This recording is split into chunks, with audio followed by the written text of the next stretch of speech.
Shalom jemaat Tuhan yang dikasihi oleh Tuhan. Bersama saya lagi Pastor Nuraini.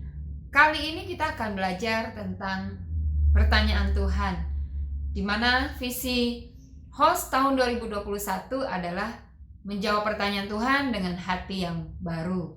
Nah, kita akan mengulas salah satu dari beberapa pertanyaan Tuhan, dan kita menyingkapkan kebenarannya, mencari kebenarannya, dan merenungkannya untuk kita kerjakan firman Tuhan. Kali ini kita akan bahas tentang Kejadian 4, yaitu kisah Kain dan Habel. Mari kita baca. Kejadian 4, Kain dan Habel, ayat 1-8. Demikian firman Tuhan. Kemudian manusia itu bersetubuh dengan Hawa istrinya, dan mengandunglah perempuan itu, lalu melahirkan Kain. Maka kata perempuan itu, "Aku telah mendapat seorang anak laki-laki dengan pertolongan Tuhan." Selanjutnya dilahirkannyalah Habel, adik Kain, dan Habel menjadi gembala kambing domba, Kain menjadi petani. Setelah beberapa waktu lamanya, maka Kain mempersembahkan sebagian dari hasil tanah itu kepada Tuhan sebagai korban persembahan. Habel juga mempersembahkan korban persembahan dari anak sulung kambing dombanya, yakni lemak-lemaknya. Maka Tuhan mengindahkan Habel dan korban persembahannya itu. Tetapi Kain dan korban persembahannya tidak diindahkannya. Lalu hati Kain menjadi sangat panas dan mukanya muram. Firman Tuhan kepada Kain, "Mengapa hatimu panas dan mukamu muram? Apakah mukamu tidak akan berseri jika engkau berbuat baik? Tetapi jika engkau tidak berbuat baik, dosa sudah mengintip di depan pintu. Ia sangat menggoda engkau, tetapi engkau harus berkuasa atasnya."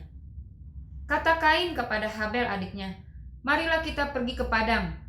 Ketika mereka ada di padang, tiba-tiba Kain memukul Habel adiknya itu, lalu membunuh dia. Nah, kisah Kain dan Habel ini tentu sudah tidak asing ya bagi kita semua, di mana Kain dan Habel membawa persembahan kepada Tuhan. Mereka sama-sama melakukan hal yang baik, yaitu membawa persembahan. Mereka peduli akan kerohanian dan mereka menjalankan ibadah mereka masing-masing. Ini hal yang baik. Tapi dari kisah ini ada hal yang kurang enak kejadiannya, yaitu ternyata Tuhan mengindahkan Habel dan persembahannya dan tidak mengindahkan Kain dan persembahannya. Itulah yang membuat Kain menjadi sangat-sangat marah, geram, panas hati, bahkan akhirnya melakukan dosa pembunuhan terhadap adik kandungnya sendiri. Wah, satu kejadian mendatangkan kematian satu nyawa. Sayang sekali ya, kenapa ini bisa terjadi? Nah, kita akan belajar dari kisah ini supaya kita tidak mengulangi kesalahan Kain, supaya kita tidak mengulangi apa yang telah Kain perbuat, yaitu dosa, dan apa yang menyebabkan dia berdosa. Kita akan pelajari ini supaya kita bisa berhati-hati dan kita tidak jatuh di dalam dosa yang sama, tapi kita melakukan hal yang baik, yang benar. Nah, belajar dari Kain, kenapa sih Tuhan tidak mengindahkan dia dan persembahannya? Kalau kita lihat dari kisah ini, apakah kita berpikir Tuhan itu pilih kasih atau Tuhan itu tidak adil? Kalau saya menetapkan hati saya bulat mempercayai Tuhan yang saya sembah, Tuhan yang adil dan Tuhan yang tidak pilih kasih. Sebab Tuhan yang saya sembah itu Tuhan yang adalah kasih. Dia jago banget dalam mengasihi. Dan dia penuh dengan kasih karena dia adalah kasih. Sehingga dia tidak pernah kekurangan kasih. Dia tidak punya tuh yang namanya kelalaian di dalam mengasihi. Tuhan kita Tuhan yang tidak lalai. Dia sempurna dalam mengasihi. Bahkan dia telah menunjukkan selalu kasihnya kepada kita. Bahkan lewat kematian Yesus di kayu salib untuk penebusan dosa kita. Dan Tuhan serius loh mengasihi kita. Tuhan serius mengasihi kita. Nah, di sini juga Tuhan menunjukkan kasihnya kepada Kain. Tuhan bukanlah Tuhan yang tidak mengasihi Kain. Tuhan menunjukkan kasihnya kepada Kain di ayat ke-6, ke-7, yaitu Tuhan memberikan pertanyaan kepada Kain. Mengapa hatimu panas dan mukamu muram? Apakah mukamu tidak berseri kalau engkau berbuat baik? Karena Tuhan tahu apa yang Kain akan kerjakan, yaitu Kain punya niat jahat dan ingin berbuat jahat. Dan sebelum niat Kain itu dikerjakan, Tuhan terlebih dahulu memberikan peringatan kepada Kain, menasehati dia, mengingatkan dia. Tapi Kain tetap membunuh Habel. Nah, berarti bukan karena Tuhan pilih kasih ya, bukan karena Tuhan tidak adil, tapi Tuhan tuh adil dan Tuhan mengasihi Kain. Tuhan bukan hanya mengasihi Habel, tapi sebenarnya Tuhan juga mengasihi Kain. Nah, terus kenapa Kain dan persembahannya tidak diindahkan Tuhan? Apa karena bentuk persembahannya?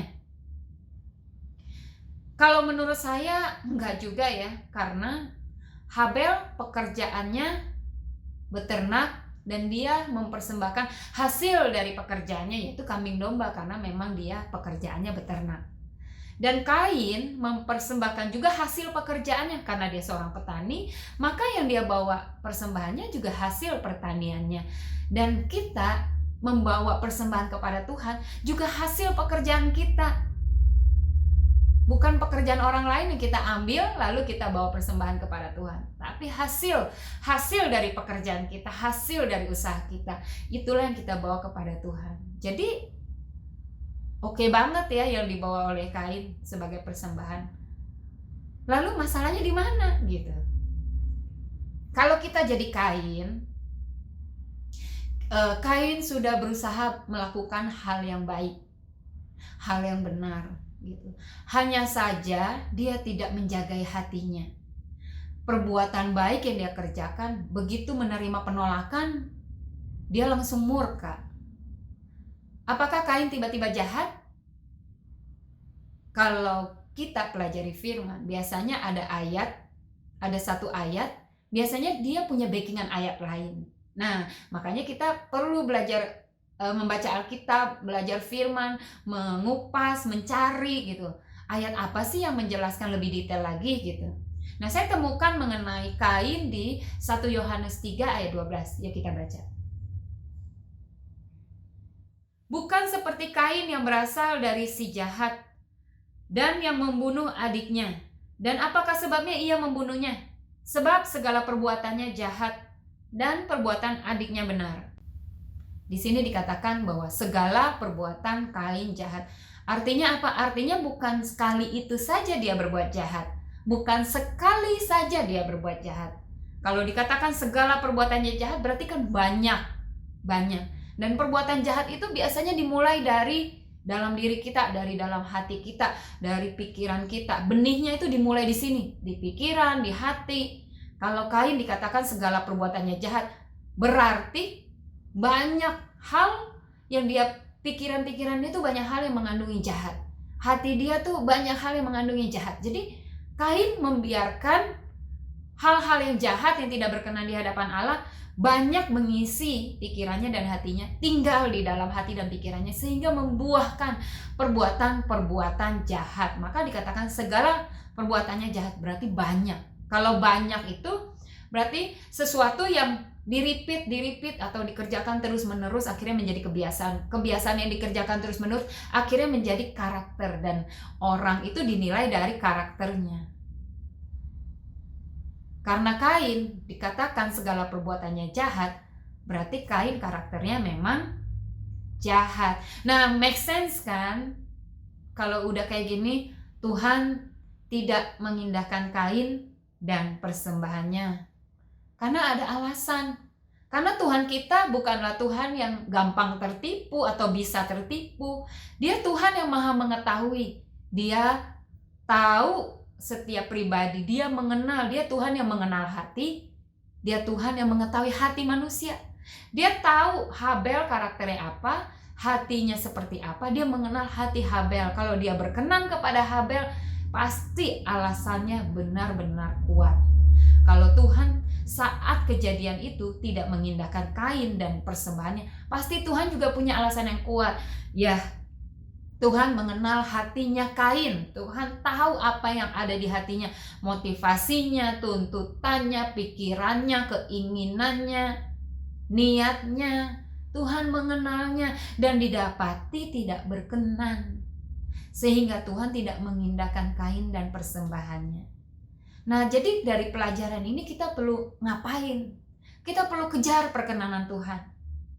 Apa sih yang membuat Tuhan berkenan? Kenapa sih Tuhan berkenan kepada Habel? Kalau kita jadi Kain, di posisinya Kain, kita berbuat sesuatu yang baik, orang lain berbuat sesuatu yang baik, sama-sama nih berbuat yang baik. Tapi ternyata hasilnya orang lain jauh lebih baik, jauh lebih dikenan oleh Tuhan atau oleh manusia, jauh lebih dipuji, jauh lebih diterima, jauh lebih dikagumi oleh orang lain atau oleh Tuhan. Harusnya kita nggak berhenti. Harusnya kita nggak karena satu kejadian buruk ini, terus itu menjadi alasan untuk kita berbuat dosa, atau menjadi alasan buat kita menjadi kecewa, pahit hati, udah nggak mau lagi berbuat baik, kapok, nggak mau lagi gitu. Sedangkan Alkitab mengajarkan kita jangan jemu-jemu berbuat baik. Artinya apa? Artinya teruslah berbuat baik, jangan cuma sekali terus berhenti, sekali-kali terus berhenti, apalagi berbuat baik terus menerima penolakan atau mendapatkan respon yang tidak kita harapkan terus kita berhenti. Enggak begitu. Firman Tuhan mengajari kita jangan jemu-jemu berbuat baik. Artinya perbuatan baiknya harus banyak, sering. Ada kalanya perbuatan baik kita tidak direspon dengan baik. Ada kalanya perbuatan baik kita tidak menghasilkan seperti yang kita harapkan. Ada kalanya perbuatan baik kita ditolak atau disalahpahami. Ada kalanya perbuatan baik kita juga disenangi orang, diterima orang, dihargai orang, dipuji oleh orang lain. Jadi jangan sampai karena hanya satu kejadian buruk membuat hidup kita kacau, membuat kita punya alasan untuk berbuat jahat seperti Kain. Kalau Kain mau belajar ya, dari kejadian ini, tidak terbawa emosi, tidak gampang marah, tidak gampang panas hati, tidak gampang menjadi berniat merencanakan berbuat jahat dan akhirnya berbuat jahat dengan membunuh Habel. Kalau Kain mau belajar aja, mau rendahkan hati aja, belajar mengevaluasi atau merenungkan atau menyimak, mempelajari kenapa sih Tuhan mengindahkan Habel dan persembahannya, sedangkan aku dan persembahanku tuh tidak diindahkan, tuh kenapa? Maka Kain akan menerima jawabannya. Pasti Kain akan menerima jawabannya. Nah, yuk kita pelajari Habel itu kenapa kok bisa dia dapat perkenanan Tuhan. Kita cari ayat Alkitab lain yang ada cerita tentang Habel. Walaupun sedikit, lumayan buat kita menginspirasi kita atau menyatakan kepada kita kebenarannya. Ibrani 11 ayat 4. Karena iman, Habel telah mempersembahkan kepada Allah korban yang lebih baik daripada korban Kain. Dengan jalan itu, ia memperoleh kesaksian kepadanya bahwa ia benar. Karena Allah berkenan akan persembahannya itu, dan karena iman, ia masih berbicara sesudah ia mati. Jadi, di sini dikatakan karena iman Habel. Nah, jadi Habel itu adalah orang yang beriman kepada Tuhan. Artinya Habel itu percaya kepada Tuhan. Kita juga orang percaya sama Tuhan, ya kan? Kain juga percaya sama Tuhan. Letaknya di mana? Letaknya di iman. Banyak orang mengaku Kristen tapi belum tentu memelihara iman atau hidup oleh iman. Nah, Habel ini hidup oleh iman. Jadi kita harus belajar tentang iman, karena iman itu penting. Iman itu yang membuat Tuhan tuh berkenan kepada Habel dan persembahannya. Iman apa sih gitu? Ya, iman yang mempercayai Tuhan di segala situasi. Baik situasi baik maupun situasi yang tidak baik. Kalau Kain punya iman, waktu dia membawa persembahan yang bersamaan dengan Habel, lalu persembahannya ditolak atau dikatakan tidak diindahkan oleh Tuhan. Kalau Kain punya iman, dia akan punya pengharapan. Oke, kali ini persembahanku tidak diindahkan oleh Tuhan. Aku akan bawa lagi persembahan next time. Aku akan bawa lagi dan lagi dan lagi dan lagi sampai Tuhan mengindahkan aku dan persembahanku. Itu iman. Iman itu berharap sama Tuhan. Iman itu percaya kepada Tuhan, bahwa Tuhan tidak pilih kasih, Tuhan itu Tuhan yang adil. Nah, kalau Kain punya iman, waktu itu dia nggak akan melakukan dosa pembunuhan, karena dia akan punya pengharapan terus lagi kepada Tuhan bahwa ya udah kali ini gagal, nggak apa-apa, memang gagal, tapi aku akan berusaha lagi, aku akan mencoba lagi, aku akan membawa persembahan lagi, aku akan terus melakukan sampai Tuhan berkenan, sampai Tuhan mengindahkan aku dan persembahanku. Kalau dengan begitu pasti ceritanya lain. Nah, itulah yang membuat Tuhan berkenan kepada Habel, karena Habel itu pribadi yang beriman kepada Tuhan, hidup karena iman, hidup dengan imannya. Sehingga Tuhan berkenan atas pribadinya. Nah, kalau Tuhan udah berkenan atas pribadi seseorang, persembahan orang itu pun akan dikenan Tuhan, akan diindahkan. Dan makanya yang kita kejar adalah bukan number one persembahannya dulu nih. Bentuk persembahannya gini, saya mau kasih persembahan uang yang banyak, atau saya mau yang penting nolongin orang. Bukan itu dulu, itu memang benar bagus, tapi yang diutamakan kita nih, pribadi kita, kejar perkenanan Tuhan. Belajar dari Habel karena iman. Kita belajar percaya sama Tuhan di situasi baik maupun tidak baik. Waktu situasi baik kita gampang percaya Tuhan. Waktu situasi tidak baik, nah itulah iman kita diuji. Itulah iman kita dinyatakan. Itulah kita bisa lihat sebenarnya kita beriman sama Tuhan atau enggak. Waktu kondisi sangat buruk menimpa kita, masihkah kita tetap percaya akan firman Tuhan? Masihkah kita tetap mengharap-harapkan pertolongan Tuhan dengan penuh percaya? Masihkah kita tetap mau ikuti jalan-jalan Tuhan dibandingkan jalan-jalan kita sendiri? Tuhan telah terlebih dahulu memperingatkan Kain bahwa Kain, hatimu loh, kenapa panas kalau engkau berbuat baik? Kenapa engkau begitu geram, begitu marahnya? Kalau engkau memang ingin niat berbuat baik dan respon yang kau terima tidak seperti yang kau harapkan, kenapa menjadi geram kayak gini? Kan niatnya sudah berbuat baik. Harusnya kalau sudah niatnya berbuat baik, respon orang lain nggak perlu dan nggak harus mempengaruhi, merusak hati kita yang memang udah niat berbuat baik. Harusnya kita berbuat baik karena kita memang baik. Nah, kalau memang kita tahu aku ini memang baik, maka aku mau berbuat baik. Aku berbuat baik karena aku memang baik. Aku mau berbuat baik. Kalau kita teguh di situ, respon sekeliling kita tidak mudah merusak hati kita, tidak mudah merusak hidup kita, sehingga kita menjadi akhirnya melakukan kebalikannya. Kebaikan yang kita buat tidak menghasilkan seperti yang kita harapkan, lalu kita melakukan kebalikannya, yaitu kejahatan. Enggak begitu. Tapi Kain melakukan hal itu. Kain saat itu bukan hanya membunuh seorang Habel. Memang dia membunuh Habel, tapi akhirnya dia membinasakan satu generasi, yaitu Habel, dan generasinya hilang. Sayang sekali ya. Nah, jangan kita ulangi.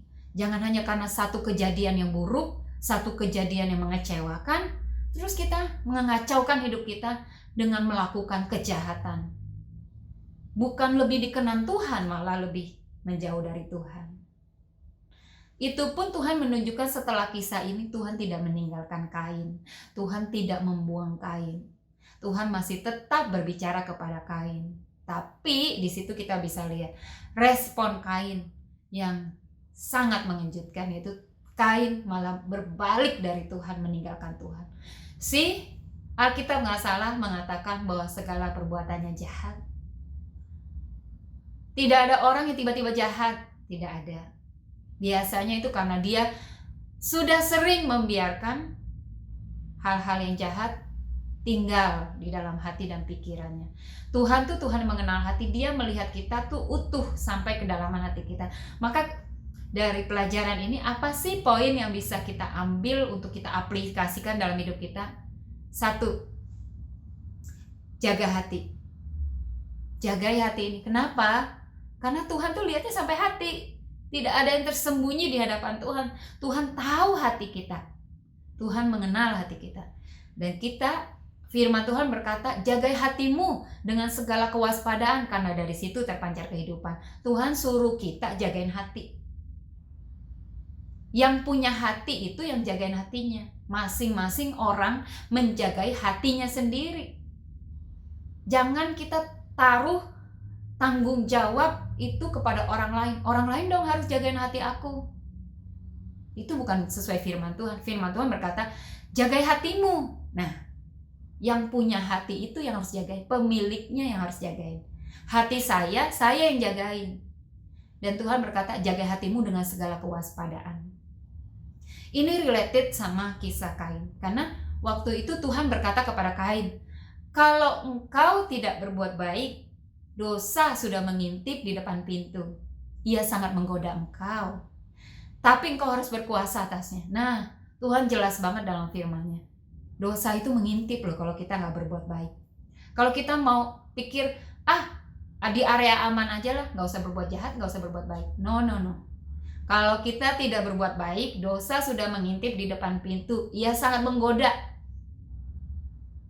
Ayat lain berkata dalam 1 Petrus 5 ayat 8.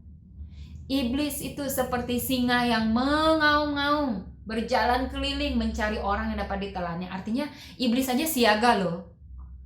Iblis itu dalam keadaan siaga, ingin menerkam, ingin mencari siapa yang bisa diterkam, siapa yang bisa digoda, siapa yang bisa dicuri hidupnya, siapa yang bisa diperalat olehnya.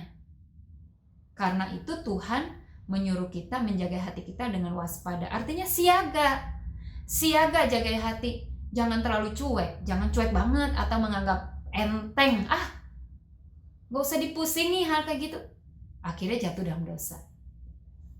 Hati ini dijaga dengan siap siaga. Artinya waktu kita mau melakukan sesuatu, cek motivasi hati kita, cek tujuan hati kita, keadaan hati kita, cek. Supaya kita teguh melakukannya. Kalau kita mau berbuat baik seperti Kain, berbuat baik kepada sesama kita atau kepada diri kita sendiri dengan membangun kerohanian kita, menjalankan ibadah kita seperti Kain menjalankan ibadahnya. Kita cek hati kita, motivasi aku melakukan ini apa? Kalau memang aku ingin berbuat baik, itu karena harusnya di hati ini memang baik. Hati baik, perbuatan baik, klop, cocok, sejalan, teguh. Dan nanti respon sekeliling yang tidak seperti yang kita harapkan tidak mudah merusak hati kita. Karena apa? Karena kita terlebih dahulu menjagainya. Sebelum kita melakukan perbuatan baik atau melakukan suatu pekerjaan, kita sudah menjagainya. Dan waktu kita melakukan perbuatan baik, kita juga menjagainya. Kenapa? Karena dengan waspada, dengan siaga. Jadi gak gampang dirusak hati ini. Memang hati manusia bisa rusak. Memang kita bisa tersinggung, bisa kecewa, bisa sakit hati, bisa luka hati, bisa. Tapi gak perlu sampai kayak Kain, gak perlu sampai harus berbuat dosa. Alkitab berkata kalau kita marah jangan berbuat dosa. Kalau Alkitab berkata gitu, artinya kita mampu memilih marah berbuat dosa atau marah tidak berbuat dosa. Tuhan gak pernah salah kasih perintah. Percaya itu, dan itu dihitung sebagai iman kita kepada Tuhan. Ingat, Habel itu berkenan karena iman. Kalau kita mau berkenan di hadapan Tuhan, punyai iman, percaya penuh sama Tuhan, sama Kristus Yesus. Ngapain Tuhan nebus kita sampai mati di kayu salib, menderita, kalau Dia kasihnya tidak penuh, atau Dia kasihnya pilih kasih? Ngapain? Kalau ada kejadian yang buruk, ada hal-hal yang kita lakukan, ternyata Tuhan tidak berespon seperti yang kita pikirkan, seperti yang kita harapkan. Punyai iman. Yang salah bukan Tuhan, yang salah pasti bukan Tuhan, pasti dari pihak kita. Jadi kita bisa punya kerendahan hati, merenungkan, mengevaluasi, mempelajari dan memperbaiki. Salahnya di mana ya? Perlu diperbaiki di mana ya? Yang benar itu apa? Yang berkenan di hadapan Tuhan itu apa? Dan bagaimana menjalankan yang benar itu? Nah, akhirnya kalau sampai kita marah seperti kejadian sama Kain, kita gak perlu jatuh dalam dosa. Karena firman Tuhan akan terus muncul dalam hidup kita untuk memperingatkan kita untuk kalau marah jangan berbuat dosa gitu. Itu yang Tuhan lakukan sama Kain. Sebelum Kain berbuat dosa, Tuhan sudah memperingatkan. Demikian kita anak-anak Tuhan. Roh Kudus tinggal dalam kita. Roh Kudus selalu memperingatkan kita. Roh Kudus selalu mengingatkan kita. Kadang-kadang firman-Nya lewat di pikiran kita. Kadang-kadang muncul di hati kita. Kadang-kadang dikasih tahu oleh orang lain. Oleh situasi. Melalui khotbah, melalui renungan firman, saat teduh dan yang lainnya. Tuhan tidak pernah lalai dalam menjaga hidup kita. Kita yang harusnya belajar menjaga hati kita, karena dari sini terpancar kehidupan. Jadi miliki iman, Tuhan itu jago banget dalam mengasihi. Dia nggak pilih kasih, dia adil, dia mampu mengasihi setiap pribadi, semua orang dengan kasih yang benar, tepat, tidak pilih kasih. Tuhan kita Tuhan yang adil, percayai itu, biar itu jadi iman kita. Lalu yang kedua, tadi yang pertama poin, jaga ini hati kita. Ya, jaga hati kita dengan segala kewaspadaan. Kedua, kita belajar dari Habel. Hidup karena iman, oleh iman, dengan iman. Percaya banget sama Tuhan. Bagaimana kita bisa beriman? Bagaimana kita bisa percaya penuh sama Tuhan? Baca Alkitab. Tiap hari baca Alkitab, pelajari firman Tuhan. Jangan skip firman Tuhan, karena iman timbulnya dari pendengaran akan firman Tuhan. Jangan skip firman Tuhan. Jangan cuma baca renungan dari quote-quote orang, dari pernyataan orang. Jangan cuma dengarkan motivasi-motivasi. Itu nggak cukup. Itu baik tapi tidak cukup.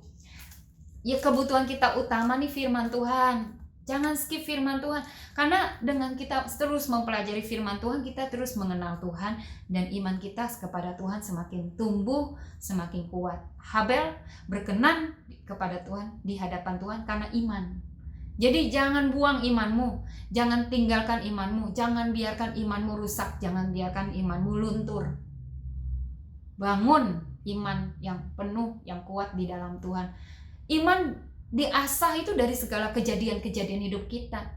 Seperti Kain dan Habel, ada kejadian yang buruk menimpa Kain. Firman Tuhan muncul kepada hidupnya. Disitulah mengasah iman kita. Kita mau ikutin jalan Tuhan, atau kita mau ikutin jalan kita sendiri? Kalau kita ikutin jalan Tuhan, berarti kita mempertahankan iman kita, dan kita hidup dengan iman kepada Tuhan, yaitu mengikuti perintah Tuhan, mengikuti arahan Tuhan, mengikuti jalannya Tuhan, taat sama Tuhan.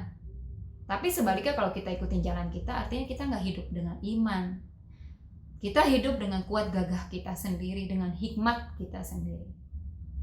Miliki iman, baca Alkitab, isi nih pikiran kita, hati kita yang banyak sama Alkitab, sama firman Tuhan.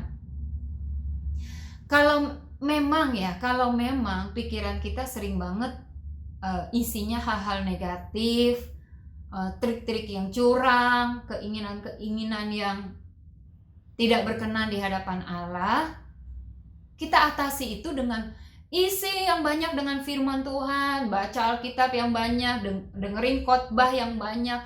Lama-lama firman Tuhan tuh mengisi penuh banyak kan pikiran kita, itu akan menyingkirkan yang tidak baik.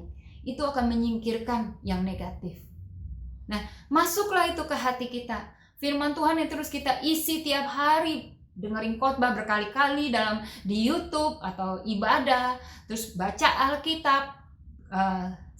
Tidak sedikit, tapi ditambah-tambahkan, diulang-ulang, berkali-kali, direnungkan, diucapkan lagi. Memuji Tuhan karena isi pujian isinya banyak tentang ayat Alkitab. Kalau itu terus muncul dan tinggal di pikiran kita, lama-lama itu masuk ke dalam hati kita. Maka hati ini juga kalau memang dasarnya kotor, ya akan bersih. Kalau memang dasarnya hati ini tidak baik, kalau diisi terus dengan yang baik, dengan yang benar, dengan yang suci, yaitu firman Tuhan, maka lama-lama hati kita juga bersih, hati kita juga suci. Dan tentunya Tuhan pasti menolong kita, karena Tuhan tidak membiarkan kita mengerjakannya sendiri.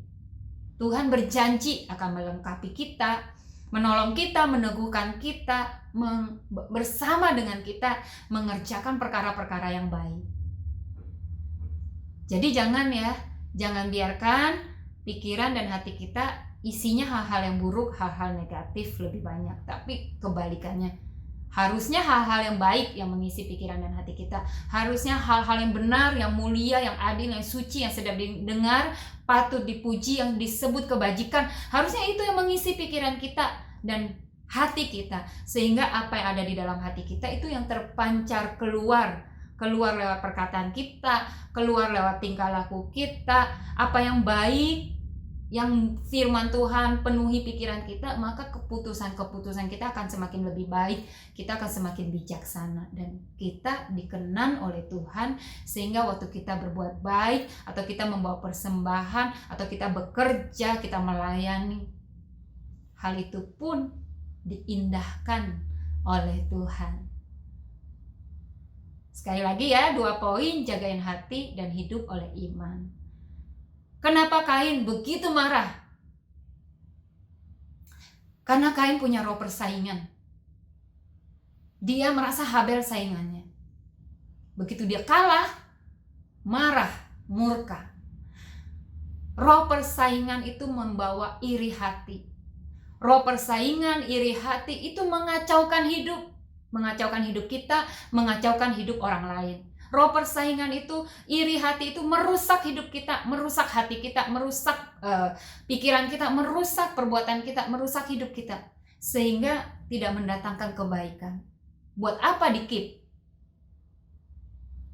Kalau engkau punya kecenderungan bersaing, punya roh persaingan atau iri hati, buang, berdoa sama Tuhan, bertobat, buang itu, terus buang dan isi dengan yang benar, isi dengan roh Allah, roh damai sejahtera, roh lembut, roh yang mengasihi, bukan roh persaingan, bukan roh iri hati. Buang yang tidak baik itu. Jangan jatuh seperti Kain. Orang-orang di sekelilingnya dianggap saingan, gampang iri, akhirnya jatuh sendiri dalam dosa, karena iri hati itu membawa kita melakukan hal-hal dosa. Jaga hati kita, bebas dari roh persaingan, bebas dari iri hati, jaga pikiran kita, dan hidup oleh iman. Hidup dengan perkataan-perkataan Tuhan, ajaran-ajaran Tuhan, taati. Maka hidupmu akan diindahkan oleh Tuhan, dan apapun yang kau kerjakan diberkati oleh Tuhan. Demikian firman ini, saya berharap banget firman ini memberkati para pendengar, jemaat Tuhan yang dikasihi, atau siapapun juga yang menyaksikan video ini. Mari kita hidup oleh iman, hidup dalam damai sejahtera dengan menjaga hati kita. Roh Allah adalah roh damai sejahtera, membuat hati kita ini penuh damai sejahtera. Ayo saya mengajak kita berdoa bagi teman-teman atau saudara-saudari yang belum percaya Tuhan Yesus. Saya berharap firman ini memberikan gambaran, kebenaran tentang kasih Tuhan kepada manusia. Mari kalian berdoa untuk percaya Yesus dan jadikan Tuhan Yesus sebagai Tuhan dan Juru Selamat. Ikuti doa saya, mari kita berdoa. Tuhan, aku saat ini Tuhan meminta ampun atas segala dosa dan kesalahanku. Dan aku berdoa minta Engkau Tuhan Yesus menjadi Tuhan dan Juru Selamat atas hidupku. Masuk ke hatiku, jadi Tuhan atas hidupku. Aku mau belajar dari Engkau, aku mau hidup oleh iman. Dan Tuhan, kiranya Engkau menjadi penolong yang sejati dalam hidupku. Hidupku sekarang bukan aku lagi, tapi Tuhan yang hidup dalamku. Di dalam nama Yesus, amin. Dan mari kita berdoa untuk semua saudara-saudari yang mendengarkan firman ini. Kita minta, Tuhan, tolong aku untuk menjaga hatiku. Tuhan, aku ingin hidup oleh iman. Teguhkan hati kita lewat doa kita bersama. Yuk kita berdoa. Tuhan, kami bersyukur untuk firman ini. Biar kami punya hati yang baru Tuhan. Biar tahun 2021 ini kami punya hati yang baru. Yaitu bukan hati yang keras, hati yang taat kepada Tuhan, hati yang menjauhi kejahatan, hati yang bersih Tuhan, tidak memiliki roh persaingan, roh iri hati yang tidak dikuasai oleh amarah, hati yang tidak dipenuhi dengan hal-hal yang jahat Tuhan. Karena kami tidak mau jatuh dalam dosa Kain, kami tidak mau Tuhan hidup di dalam melakukan kejahatan, tapi kami mau hidup benar, kami mau hidup sebagai orang benar, kami mau hidup karena iman, kami mau hidup semakin percaya kepada Tuhan, kami mau hidup berkenan di hadapan Tuhan.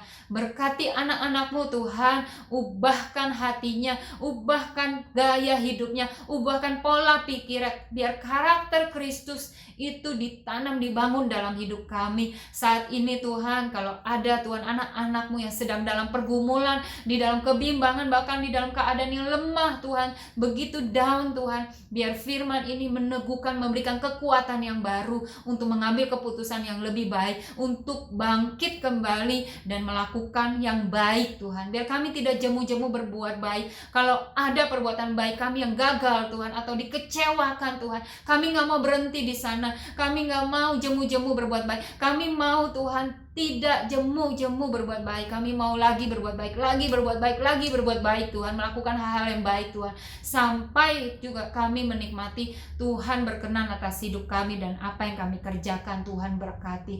Terima kasih, kami punya iman bahwa Allah kami, Allah yang mengasihi kami, Allah yang memberkati hidup kami. Di dalam nama Yesus kami berdoa. Haleluya. Amin. Terima kasih untuk waktu yang diberikan untuk mendengar firman ini. God bless you all.